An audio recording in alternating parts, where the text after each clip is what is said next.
Bonjour ou bonsoir et bienvenue sur un nouvel épisode de la Pause Podcast.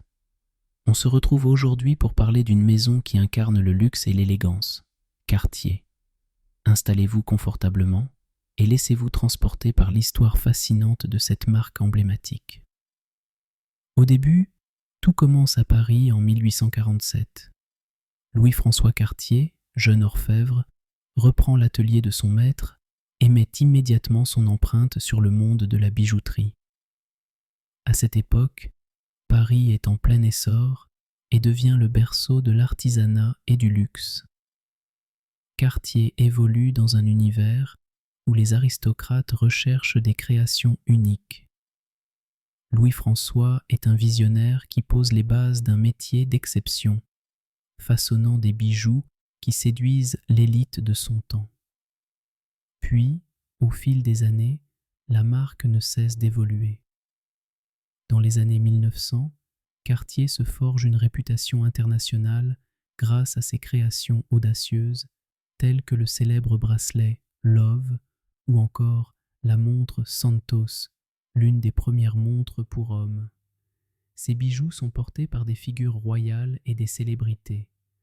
L'innovation et le design séduisent, et Cartier se transforme en une légende du luxe.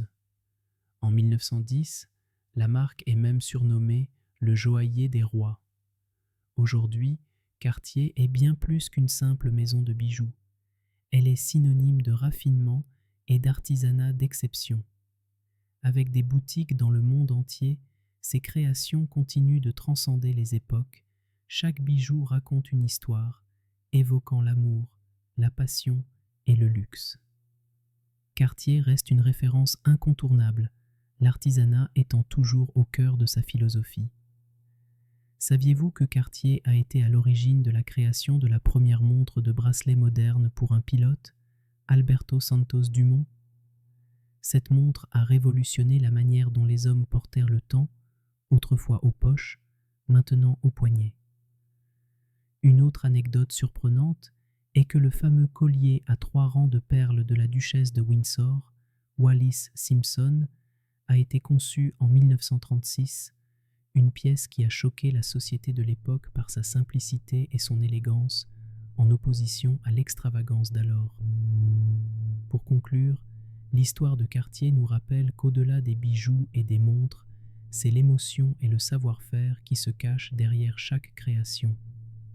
Alors, que vous soyez amateur de luxe ou simplement curieux d'en apprendre davantage sur les beaux objets, n'oubliez pas que chaque pièce raconte une histoire qui traverse le temps. Merci de nous avoir écoutés lors de ce voyage dans le monde de Cartier et à très bientôt pour un nouvel épisode de la Pause Podcast.